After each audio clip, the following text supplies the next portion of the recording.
성도님들 안녕하십니까? 네, 다시 한번 행복한 안식일입니다. 그리고 아름다운 찬양을 들려주신 우리 찬양대 대원분들께 감사드립니다. 로마서 5장 1절로 11절에 있는 말씀을 제가 낭독해 드리겠습니다. 로마서 5장 1절로 11절 말씀입니다. 그러므로 우리가 믿음으로 의롭다 하심을 받았으니 우리 주 예수 그리스도로 말미암아 하나님과 화평을 누리자. 또한 그로 말미암아 우리가 믿음으로 서 있는 이 은혜에 들어감을 얻었으며 하나님의 영광을 바라고 즐거워하느니라. 다만 이뿐 아니라 우리가 환난 중에도 즐거워하나니 이는 환난은 인내를, 인내는 연단을, 연단은 소망을 이루는 줄 알미로다. 소망이 우리를 부끄럽게 하지 아니함은 우리에게 주신 성령으로 말미암아 하나님의 사랑이 우리 마음에 부은 바 됨이니 우리가 아직 연약할 때에 기약대로 그리스도께서 경건하지 않은 자를 위하여 죽으셨도다. 의인을 위하여 죽는 자가 쉽지 않고 선인을 위하여 용감히 죽는 자가 혹 있거니와 우리가 아직 죄인 되었을 때에 그리스도께서 우리를 위하여 죽으심으로 하나님께서 우리에 대한 자기의 사랑을 확증하셨느니라. 그러면 이제 우리가 그의 피로 말미암아 의롭다 하심을 받았으니 더 그로 말미암아 진노하심에서 구원을 받을 것이니 곧 우리가 원수 되었을 때에 그의 아들의 죽으심으로 말미암아 하나님과 화목하게 되었은즉 화목하게 된 자로서는 더욱 그의 살아나심으로 말미암아 구원을 받을 것이니라. 그뿐 아니라 이제 우리로 화목하게 하신 우리 주 예수 그리스도로 말미암아 하나님 안에서 또한 즐거워하느니라. 아멘.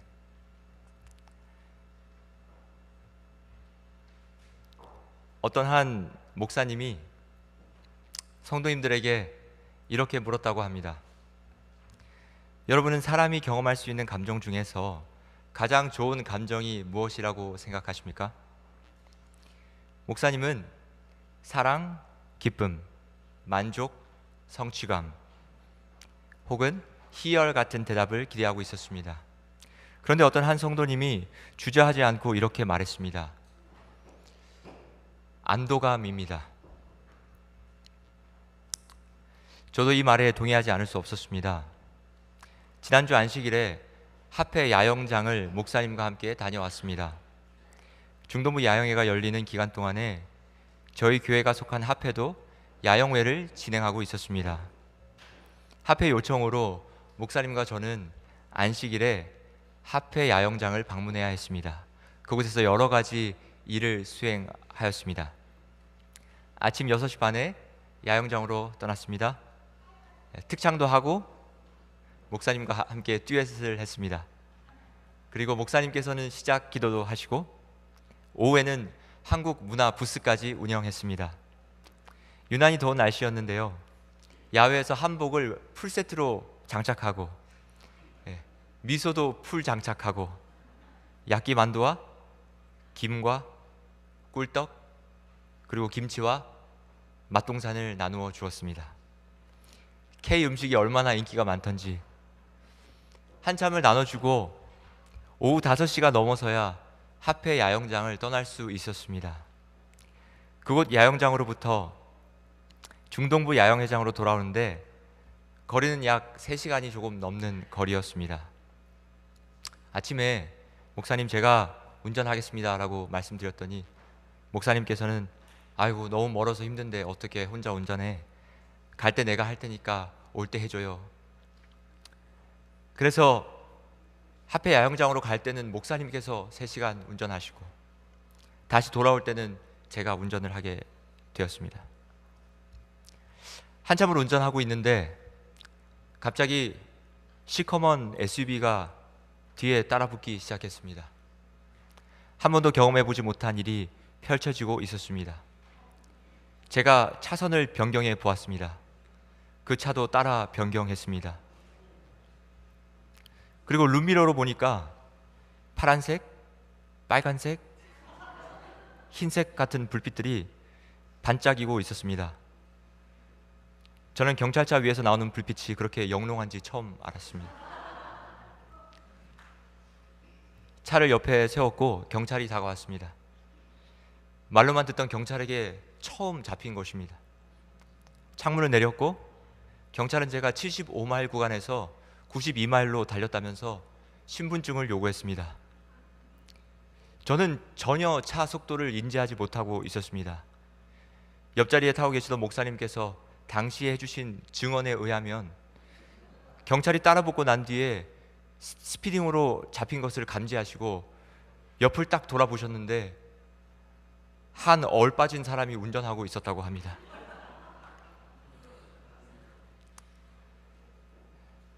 일주일간 중동부 야영회를 지나면서 한복을 입고 K푸드 나누어 주느라 진땀을 뺐었는지 저도 조금 피곤했던 모양입니다. 어디를 다녀오는 길이냐고 경찰이 물었습니다. 떨리는 목소리로 철치 캠프 미팅 다녀오는 길이라고 했습니다. 그 말을 듣고 잠시 기다리라고 한 뒤에 경찰은 자기 차로 돌아갔습니다. 목사님께서 스피딩 티켓을 끊든지 이게 처음 있는 일이라면 워닝으로 끝날 수 있다고 말씀해 주셨습니다. 희망의 빛을 저는 발견하고 긴장된 마음으로 그 자리에서 정말 두 손을 모으고 기도를 드렸습니다. 하나님, 제가 한 주일 내내 하나님 일하고 오늘도 한복 입고 야끼만두랑 김이랑 맛동산 나눠주다가 너무 지쳐서 잠시 저도 모르게 스피드가 오버되었습니다. 저를 불쌍히 여겨주시고 제발 워닝으로 끝날 수 있게 해주세요. 하나님을 사랑하는 자에게 모든 것이 합력하여 선을 이룬다고 약속해 주셨으니 지금 바로 그 약속을 지켜주세요. 제가 실제로 이렇게 기도드렸습니다.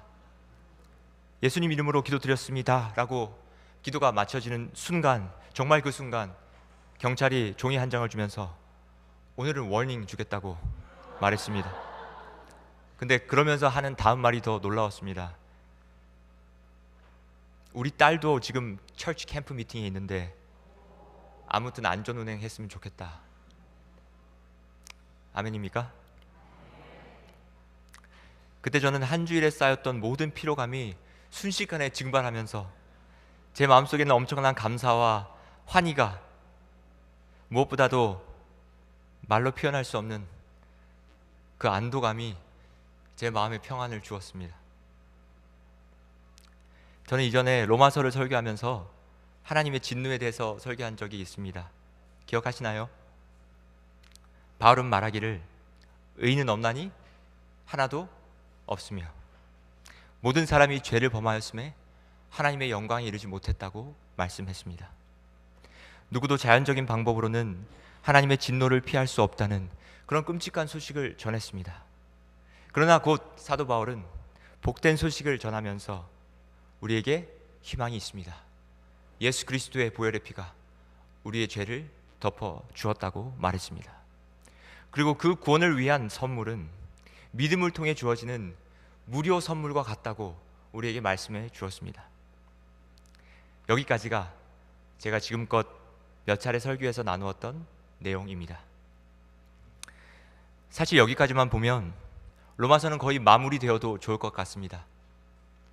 우리가 다 죄 아래 있다는 사실도 명확하게 했고 은혜를 통한 복음도, 그리고 그것을 붙잡는 믿음에 대해서도 분명히 설명했습니다. 그런데요, 사실 로마서는 5장부터가 진짜입니다. 하나님의 진노라는 위기가 예수 그리스도의 죽음과 부활로 해결되고 믿음을 통해 하나님의 의를 나눠받게 되었다면 이제 믿는 자는 구원이 가져다주는 그 안도감과 마주해야 한다고 설명하고 있습니다. 그리스도 안에서의 안도감.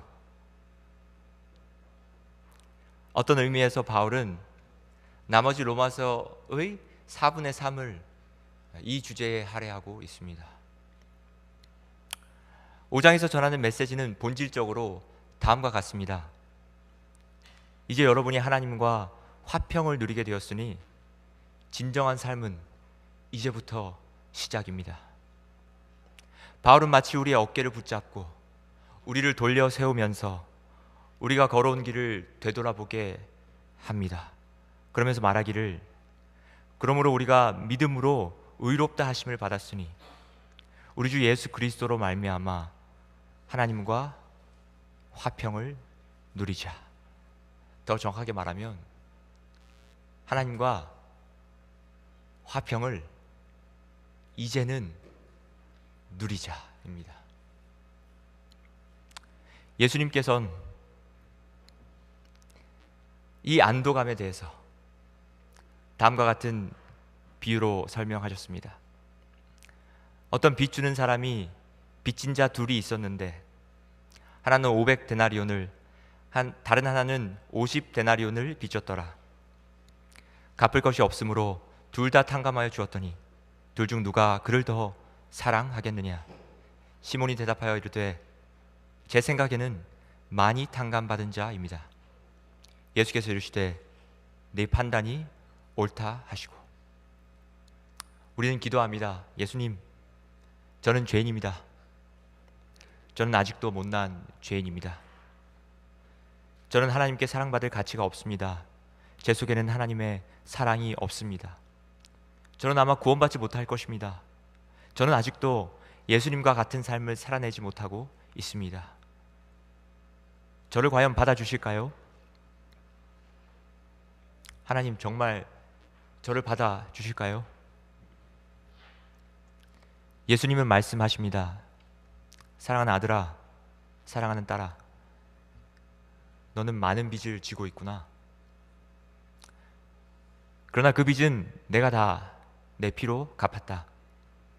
너는 더 큰 빚을 탕감받았으니 그러지 못한 사람보다 나를 더 사랑할 수 있지 않겠니?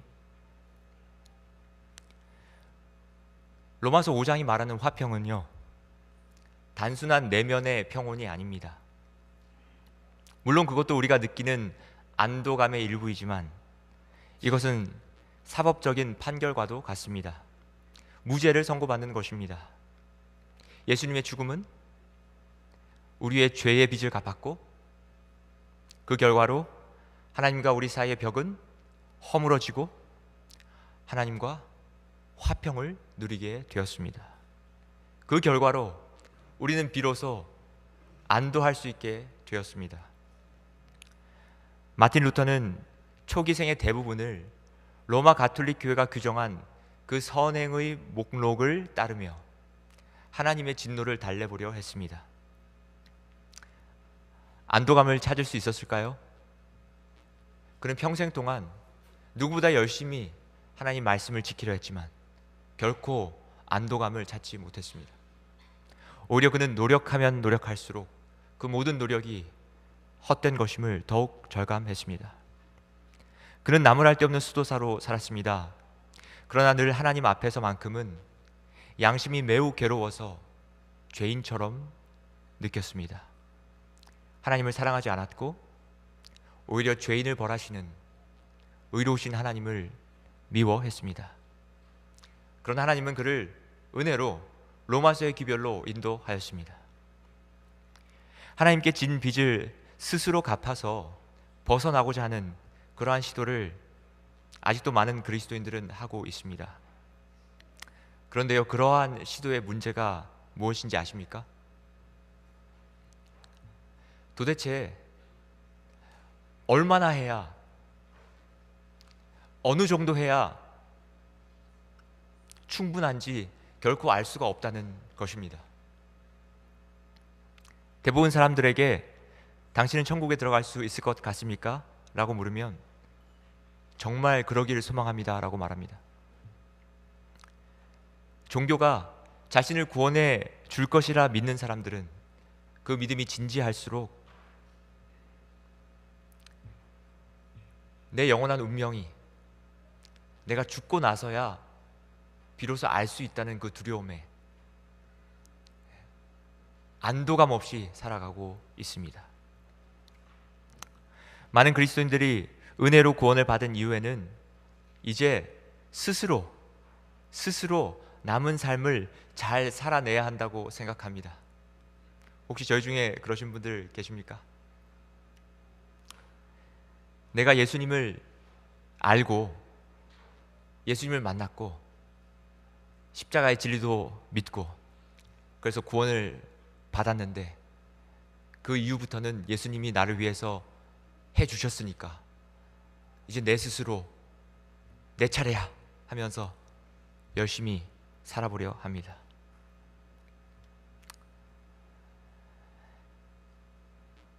어떤 이들은 자신이 받은 은혜에 합당한 사람이 되기 위해 정말 몸이 부서질 정도로 열심히 노력하고, 또 어떤 사람들은 천국행 티켓을 손에 넣었으니 이제 원하는 대로 살아도 된다고 생각합니다.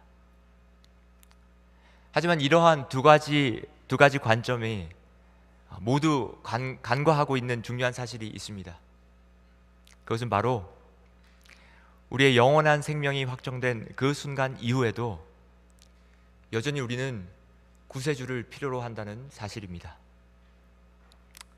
사랑하는 성도 여러분, 우리에게 예수님이 필요합니까? 예수님 믿고 영원한 생명을 얻기 전에도 예수님이 필요했고, 영원한 생명을 얻기 위해서도 예수님이 필요했고, 그런데요, 영원한 생명을 확정받은 그 이후에도 예수님이 필요하다는 사실 아십니까? 구원을 받기 전이든지, 구원을 받으려고 노력하는 중이든지, 구원을 확정받았든지, 우리가 잊지 말아야 할 사실 하나는 여전히 우리는 구세주를 필요로 한다는 사실입니다. 그래서 바울은 우리가 하나님의 영광을 바라고 즐거워하는 것도 좋고, 그것으로 인해 환난 중에서 즐거워하고, 환난은 인내를, 인내는 연단을, 연단은 소망을 이루는 것도 우리가 다 알지만, 그는 우리에게 구원받았다는 사실보다 더 중요한 한 가지 사실을 향해서 우리의 마음을 돌이키려 합니다. 5절로 8절에 있는 말씀을 제가 쉬운 성경으로 한번 읽어드리겠습니다. 우리가 품는 소망은 우리를 절대로 낙심시키지 않습니다. 왜냐하면 하나님께서는 우리에게 주신 성령을 통하여 자신의 사랑을 우리의 마음속에 가득 부어주셨기 때문입니다. 아시다시피 우리가 아직 아무런 힘이 없는 연약한 그때에 그리스도께서는 불경건한 죄인들을 위해 죽으셨습니다. 의로운 사람을 위해 자기의 목숨을 바치는 사람도 없거니와 선한 사람을 위해 자기 목숨을 바치는 사람도 아주 드뭅니다. 하지만 하나님의 독생자 그리스도께서는 우리가 아직 죄인이었을 때 우리를 위해 죽으셨습니다. 하나님께서는 우리를 위한 자신의 사랑을 이런 식으로 보여주셨습니다.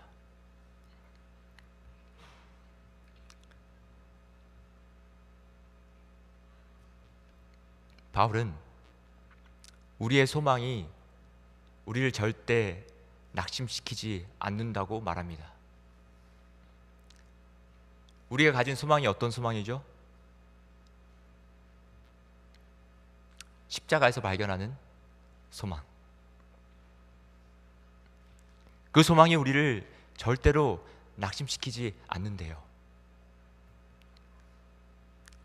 그러면서 왜 낙심시키지 않죠?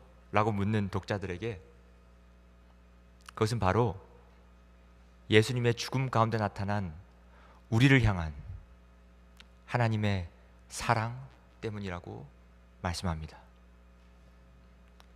우리가 가진 소망이, 그 구원이 우리를 절대로 낙심시키지 않을 수 있는 이유. 우리가 때론 넘어집니까, 성도님들?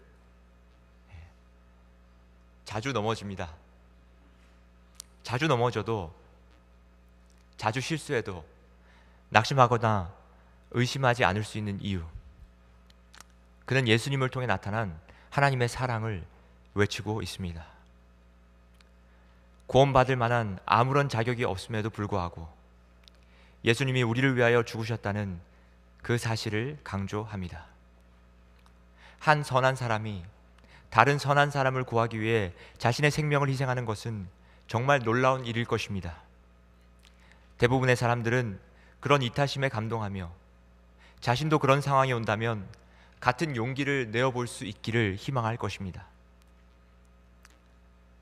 그러나 사랑하는 성도 여러분, 저의 질문은 이것입니다. 누가 사형수가 된 연쇄살인마의 자리를 대신하겠습니까? 누가 자신의 생명을 히틀러나 스탈린 같은 자를 위해서 내어줄 수 있겠습니까?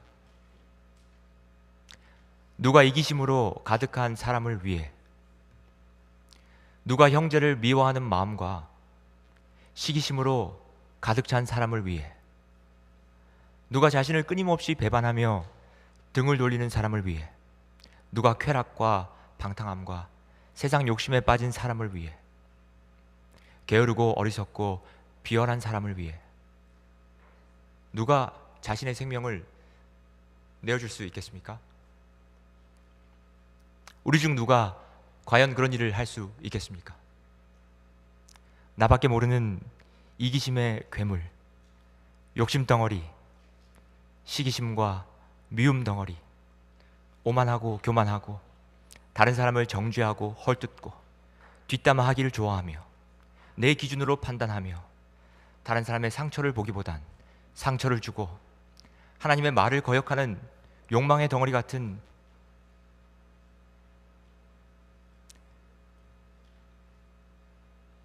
정말 야곱의 표현처럼, 야곱을 향한 하나님의 표현처럼 정말 버러지 같은 인생들을 위해 누가 그런 일을 할 수 있겠습니까?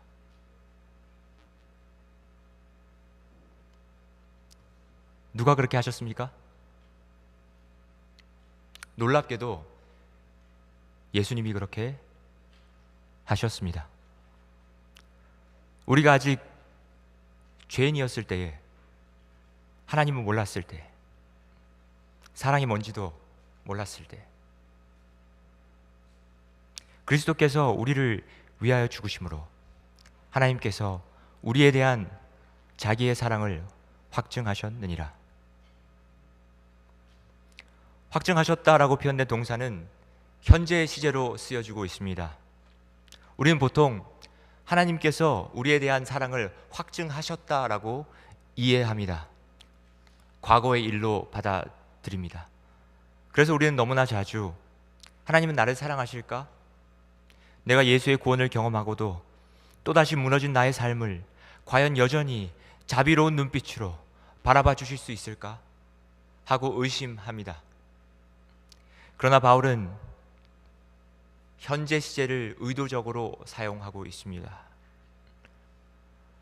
우리는 구원받기 전에도 구원받을 자격이 있는 존재가 아니었고 지금도 여전히 그래야 할 모습에 이르지 못하고 있습니다. 저희는 아무런 자격이 없습니다. 제가 어제 금요 예배 때 아이들과 함께 예배를 드리면서 소그룹을 나누었습니다. 말씀을 전하고 함께 질문을 던지며 아이들의 답변을 들었습니다. 제가 던진 질문은 이것이었습니다.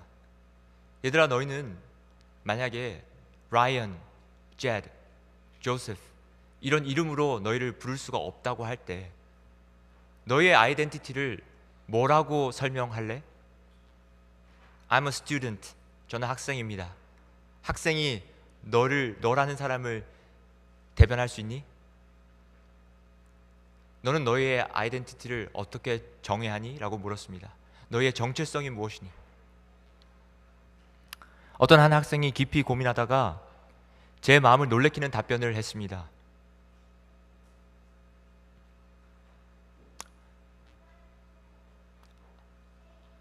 I'm a sinner.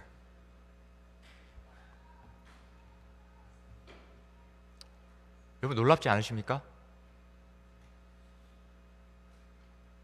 I'm a sinner. 저는 죄인이에요, 목사님.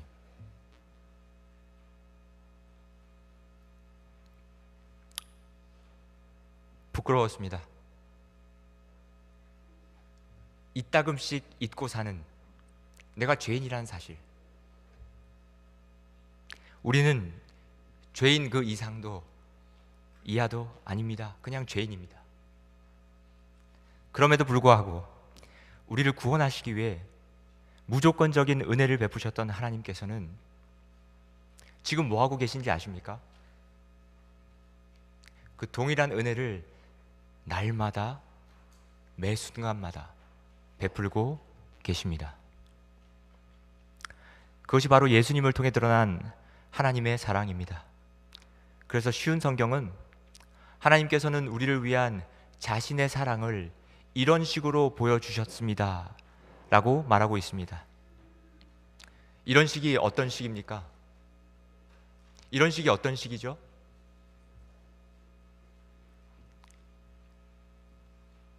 예수님은 십자가에 달리시기 전에 제자들에게 이렇게 말씀하셨어요. 인자가 영광을 받을 때가 왔다.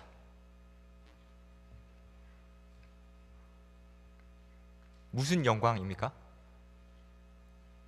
제자들은 그 영광을 무엇으로 이해했는지 모르지만 영감의 글은 분명하게 설명하고 있습니다.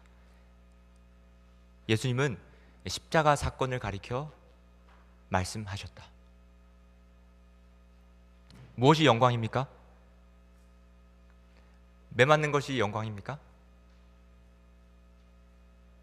사람들이 침뱉고 모욕하고 가시면류관 씌우고 살이 찢겨 나가고 손과 발에 못이 박히고 그것이 영광입니까? 여러분, 십자가는 고통도 고통이지만 가장 수치스러운 죽음이었습니다. 누구도 당하고 싶지 않은 죽음. 모두 다 옷을 벗겨놓고 매달았습니다. 로마 군인들도 예수님의 옷을 제비 뽑아 나누고 예수님을 그 모든 수치심과 부끄러움 속에 남겨놓았습니다. 무엇이 영광입니까? 바울은 예수님을 이렇게 생각하면서 후에 히브리서를 쓰며 이렇게 기록했습니다. 그 앞에 있는 기쁨을 위하여 십자가를 참으사 부끄러움을 개의치 아니하시더니. 여러분, 여기서 제일 중요한 말이 무엇인지 아십니까? 그 앞에 있는 기쁨을 위하여 십자가를 참으사 부끄러움을 개의치 아니하시더니. 제일 중요한 부분은요, 그 앞에 있는 기쁨을 위하여입니다.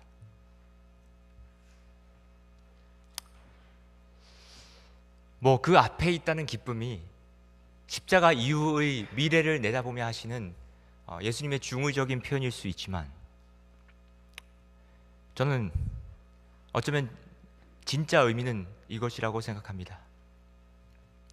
그 앞에 있는 기쁨, 바로 예수님을 못 박은 인간들입니다.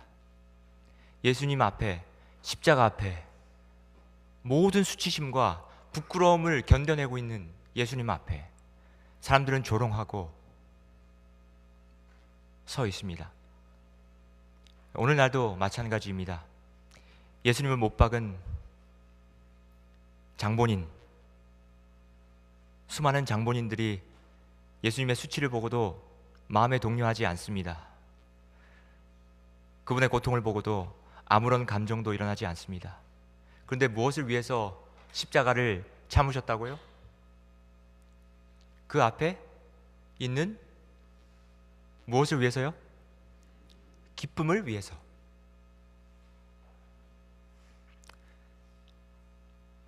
사랑하는 성도 여러분, 저는 오늘 이 말씀을 드리고 싶어요. 우리는 하나님의 기쁨입니다. 근데 이거를 정말 깨달으셔야 돼요. 내가 하나님의 기쁨이라는 사실, 우리의 수치와 허물을 가리기 위해서, 그걸 덮어주기 위해서 모든 부끄러움을 다 기쁘게 참아내셨습니다. 예수님이 수치심을 가려주니까 사실 오늘날 우리 그리스도인들은 정말 부끄러운 줄 모르며 살고 있습니다. 미국의 한 목사님이자 신학대학 교수님께서 특별한 성경 공부 모임을 인도한 적이 있었습니다. 수십 명의 사람들이 등록을 했어요. 목사님이 무엇을 가르칠까 고민하다가, 그래, 이 특강을 위해서 내가 가장 중요한 주제인 복음을 가르쳐야겠다. 복음을 중심 주제로 삼기로 했습니다. 수주 동안 그 특별 강의는 진행되었고, 모든 강의가 끝날 때 교수님은 궁금했어요.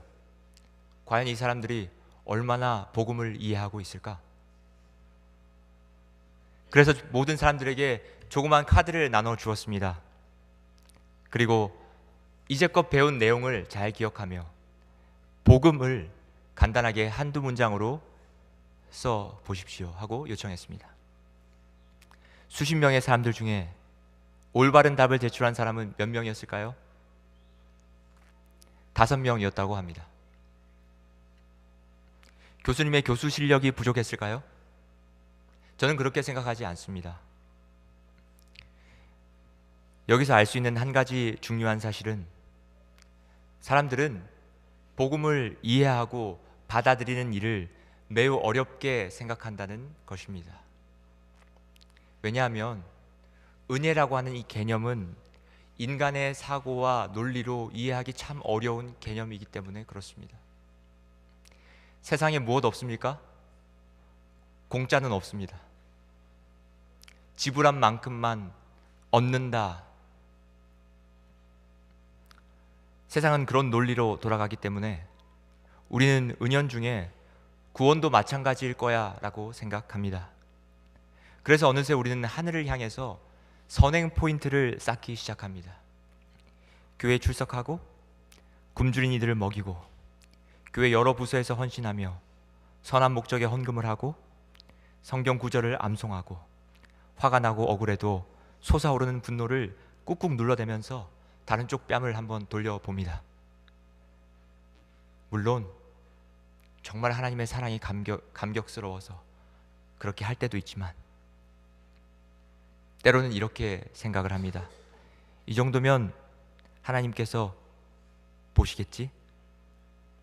아마 나를 상 주시고, 그래도 내가 그리스도인으로서, 그래도 내가 목사로서, 장로로서, 집사로서 해야 할 일을 했다고 말씀해 주시겠지? 그러나 하나님의 방식은 그렇게 작동하지 않습니다. 은혜는 하늘나라의 통화입니다. 이 세상 기준으로 보면 완전히 터무니없는 개념인 것처럼 보입니다. 그런데요, 사실 조금만 제대로 들여다보면 완전히 터무니없는 개념도 아닙니다. 왜냐하면 은혜는 받는 자에게는 무료이지만 주는 자에게는 값비싼 것이기 때문입니다.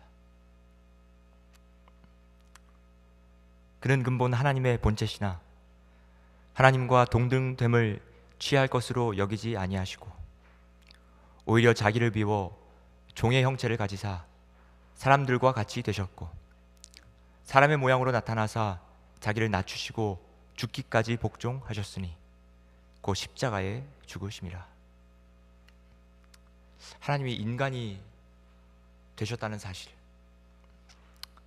내가 받아야 할 벌을 대신 받으셨다는 사실, 내가 당해야 할 수치를, 내가 당해야 할 부끄러움을 대신 당하셨다는 사실, 여러분 이해가 되십니까?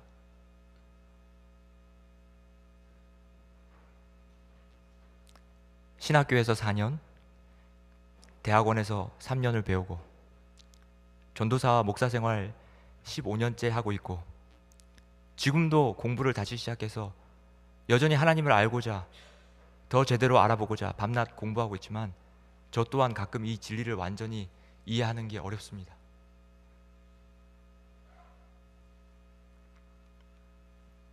그러니 교수님 질문에 제대로 된 답을 하는 것이 어려운 일일 수도 있었겠다, 그런 생각도 해보게 되는 것입니다. 근데 오늘 본문의 말씀은 다음과 같이 마무리됩니다. 곧 우리가 원수 되었을 때에 그의 아들의 죽으심으로 말미암아 하나님과 화목하게 되었은즉 화목하게 된 자로서는 더욱 그의 살아나심으로 말미암아 구원을 받을 것이라. 그뿐 아니라 이제 우리로 화목하게 하신 우리 주 예수 그리스도로 말미암아 하나님 안에서 또한 즐거워하느니라. 바울은 우리의 구원이 예수님의 십자가 사건, 그 사건으로 끝났다고 말씀하지 않습니다. 우리에게 주어지는 은혜가 그 십자가 사건에 끝났다고 말씀하지 않습니다. 바로 우리가 십자가에서 죽으신 그 예수님으로 말미암아 하나님 안에서 즐거운 삶을 살아갈 수 있다고 우리에게 말씀하고 있습니다. 왜냐하면 오늘도 우리는 예수님의 십자가를 생각할 때 자격 없는 우리를 사랑하신 그 크신 하나님의 사랑을 여전히 느낄 수 있기 때문입니다. 하나님은 오늘도 예수님 안에서 우리를 향해서 그분의 사랑을 확증하고 계십니다. 우리 PPT 한 장 넘겨주시면 감사하겠습니다. 제가 우연히 이 페이스북에서 다음과 같은 한 할머니의 시를 보게 되었습니다. 시 제목은 오직 한 사람. 황화자. 유방암 진단 받은 나한테 남편이 울면서 하는 말. 5년만 더 살아.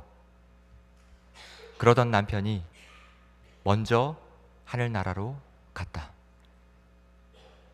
손주 결혼식에서 울었다. 아들이 동태찜 사도 눈물이 났다. 며느리가 메이커 잠바를 사줄 때도 울었다. 오직 한 사람, 오직 한 사람, 남편이 없어서. 황화자 할머니는 행복하지 않습니다. 동태찜은 아마 할머니가 가장 좋아했던 음식이겠지요? 메이커 잠바도 할머니가 어쩌면 평생토록 고생만 하시면서 입어보지 못한 좋은 옷이었을 것입니다. 손주는 그분의 노년에 유일하게 웃음을 주는 존재였을 것입니다. 그런데 동태찜을 사줘도 메이커 옷을 사줘도 할머니는 울었습니다. 손주 결혼식에서도 울었습니다. 오직 한 사람, 5년만 더 살아달라고 간청하던, 자신을 사랑하던 그 남편의 사랑이 그리워서, 그리고 그 남편을 사랑해서 오직 한 사람이 없어서 울었습니다.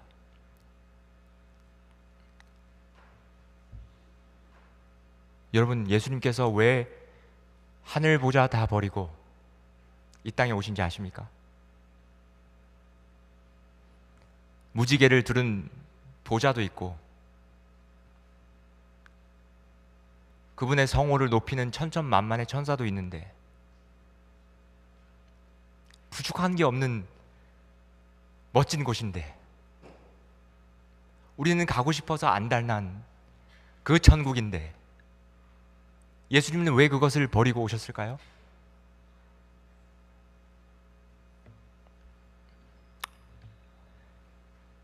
저는 깨달았습니다.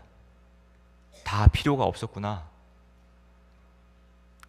하나님은 잃은 양을 찾아 떠난 목자처럼, 돌아오기를 기다리는 탕자의 아버지처럼 매일매일 슬퍼하셨다는 걸.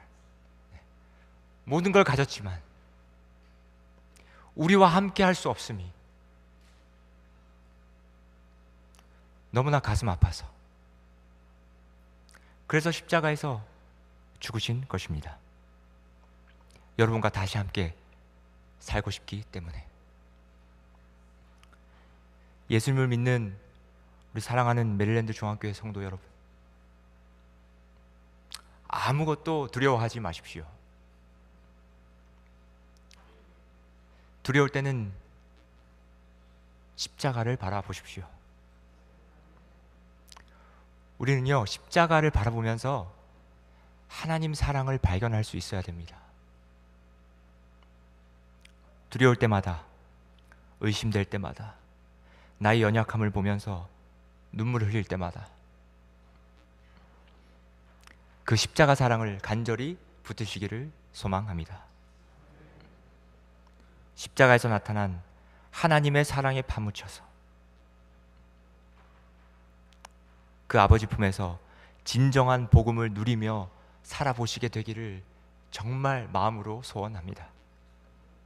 우리가 하나님의 무엇이라고요? 기억하세요. 기억해 주세요. 우리는 하나님의 기쁨입니다. 지금도 십자가를 견디신 하나님은 저와 여러분을 위해서 무엇이든지 희생하실 수 있는 만반의 준비가 되어 있습니다. 그 아버지 품에서 깊은 안도감, 하나님과 화평을 누리며 사시는 저와 여러분 되시기를 간절히 소망하며 말씀을 마치겠습니다. 이 시간은 개인 기도하는 시간입니다. 몸이 아프신 분들, 마음이 아프신 분들, 또 새로 오신 분들, 또 우리의 영혼을 위해서 함께 기도하시겠습니다.